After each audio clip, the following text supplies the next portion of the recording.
Wanafamilia, tumekutana tena katika kujadili swala hili la mapenzi. Sasa kuna watu wanapitia changamoto katika mahusiano. Kuna watu wanapitia changamoto katika mapenzi au katika ndoa zao. Kuna changamoto nyingi katika ndoa. Na ndoa sio kitu rahisi ambacho useme utaamua leo basi kesho utatekeleza. Hapana. Kuna process zinatakiwa zifanyike. Sasa kitu umefight kukipata, afu then ukipoteze pasipokuwa na sababu, inakuwa ni jambo ambalo linaumiza sana.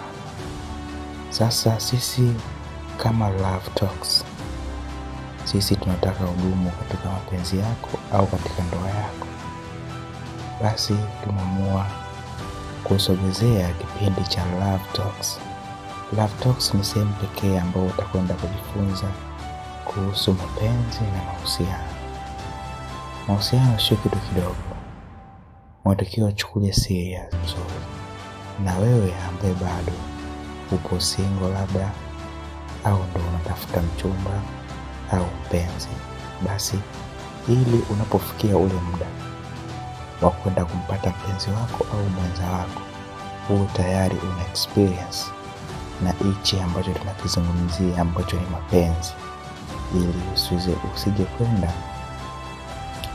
kwenda kuachwa au kuachika. Sasa hapa tutakuwa tunajifunza vitu mbalimbali. Sasa mimi nahitaji wewe kama shabiki au mdau wa Love Talks uniambie au utuambie ungependa tuanze na somo gani au somo ambalo linahusu nini. Mimi nipo nasoma comment. Tunasoma comment zenu. Comment ambayo itajirudia mara nyingi kuhusu somo hilo, basi ndo tutakaloanza nalo.